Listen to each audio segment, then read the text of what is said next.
What is up, everyone? Welcome back to another episode of Dental Student Vibes Podcast. I'm Seth Kalish. I'm here today with Anthony Wallish, and today we're going to be talking to you about the National Board of Dental Examinations. Is that what NBDE stands for? Part one. Part one. That's right. So what are your, when I say NBDE, what goes to your head? Frantic thoughts, just like, oh my goodness, like this is coming up so close and we're going to have to start studying pretty soon because we want to take this test in the spring. That's right. So we just started out, or we didn't start out, we finished off our first semester of D2 year with a practice boards exam. Mm-hmm. Just kind of like a diagnostic to see how everybody is doing, where everybody kind of stands, and it kind of was a good gauge for us to see how much we need to study. Oh, absolutely. Right? Yeah. And this was through it was just a full practice NBDE Part 1 exam. It was through Kaplan, right? Through Kaplan. Yeah. And just 4 parts like the normal test, microbiome section, anatomy section, dental anatomy / occlusion, and then right. biochem was the last one. 400 questions, 100 each, more or less. Yeah. So it was really nice, honestly. The thing that kind of I didn't really enjoy about it was we took it right after we took 8 previous finals, so a little burnt out, but definitely a good way to gauge where you're at and see what you have to study because we're taking another one in February, is it? Is it February? I believe it's February because we got to get released to take the actual boards pretty soon. Right. So just to go back on that, the different sections are anatomy or anatomic sciences, biochemistry and physiology. The third one is dental anatomy and occlusion, and the last one is microbiology and pathology. Do you remember which one you did the best on? I actually did the best in dental anatomy, which was pretty surprising. Yeah, I did too. I did too. Yeah. So, but you know, our dental anatomy teacher taught us well, so. That's a lot of just straight memorization. It is, you know? and we haven't even taken occlusion yet, which we're going to learn, I think, this upcoming semester. So, considering that we did well on that section is pretty nice. I think a lot of people struggle the most between the anatomic sciences and microbiome.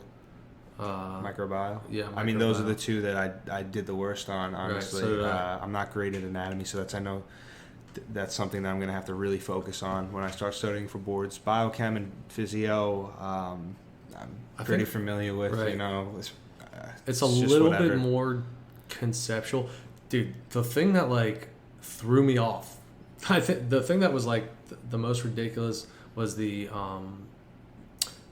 TCA cycle. Oh my goodness! Glycolysis, like what enzyme goes where.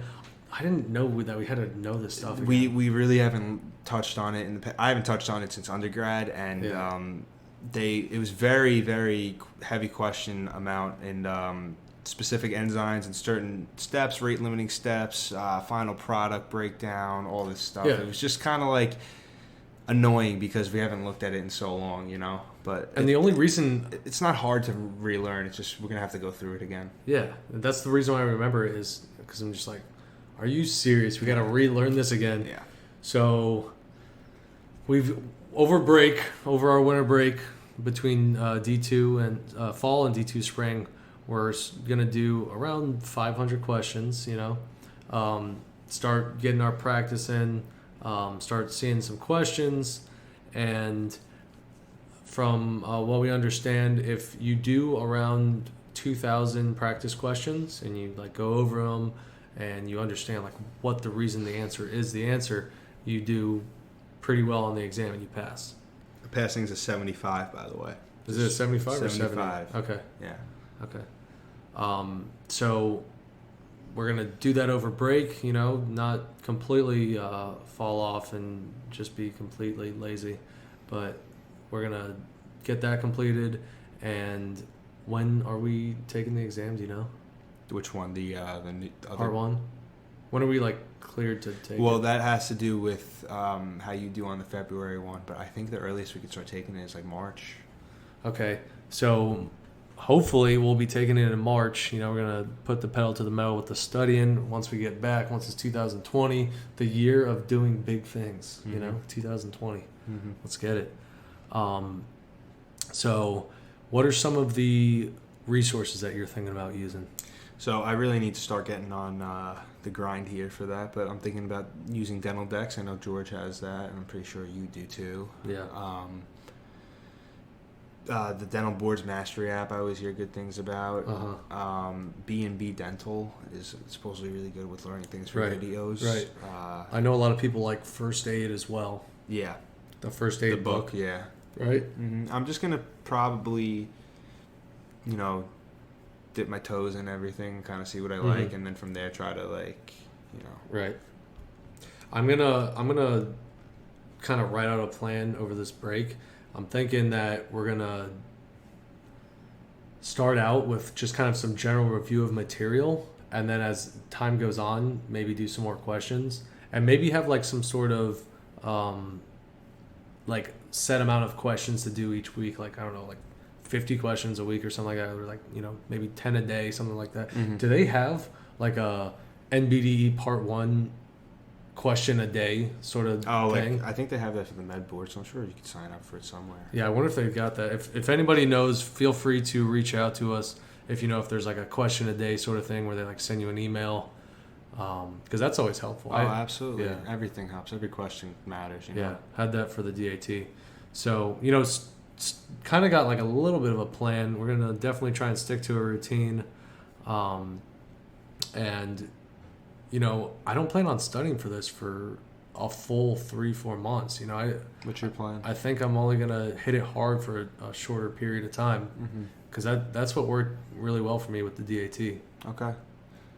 Personally, I was probably gonna give it about 6 to 8 weeks of full commitment, but that's subject to change. It's not 2020 yet. I'm still kind of just thinking about how I want to set this up. Right. And I guess once we get our test schedules for our classes, we'll see when we want to schedule to take the test. Exactly. And like what time period it seems like it makes sense to have a little gap of time to study and then take the test. Yeah.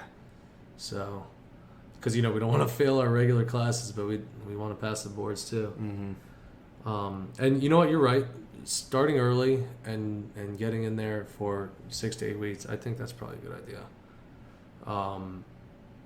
So you know what, I think I'm gonna try and treat studying for boards like a class.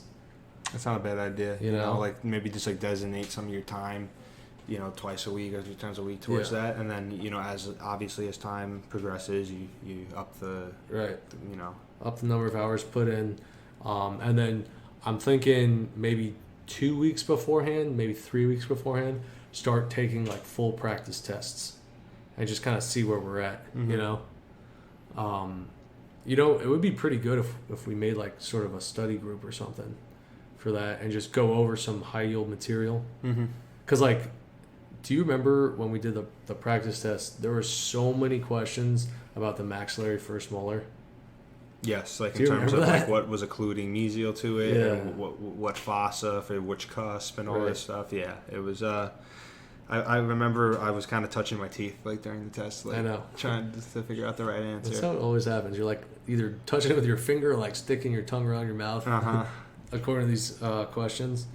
But I think we should probably maybe like meet once a week or once every 2 weeks or something and go over like one specific subject or something. It's not a bad idea. And we all just like kind of bring stuff to the table and we're going to be like, this is what's going to be high yield. Like there's definitely going to be a question about this, definitely a question about this sort of thing. Yeah, I mean, the great thing about it is we are starting early, so we do have some time to, mix and match and play with what we think will work best for us. And for our listeners who have gone through boards already, because it's not just about the pre-dental students here, we have, full-time practice owners listening to us. If you have any advice, please feel free to hit us up on Instagram and, slide in our DMs and give us some tips that helps you get through it, because there's no one right way to do this kind of stuff. It has to be whatever works for you, but we're always open to suggestions. Right.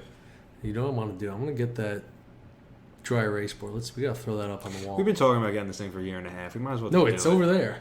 We have it? Yeah, we have it. So we have we just don't have any place to put it. All right, we'll put it up, and we'll make it happen. We got to start dedicating, all the resources towards this. Yes, sir. All right. Well, I think that'll do it for our preparing to prepare for the boards episode. The preparation episode, yes. Yes. Pre-preparation. So if you guys have any suggestions, anything that worked really well for you for taking the boards, or maybe even just some routine that you had that was very helpful while you were taking your DAT exam or studying for your DAT, hit us up on Instagram at dental.student.vibes. Hit us up on Facebook, on Twitter, whatever. Send us an email, dentalstudentvibes@gmail.com, and we love to hear from you.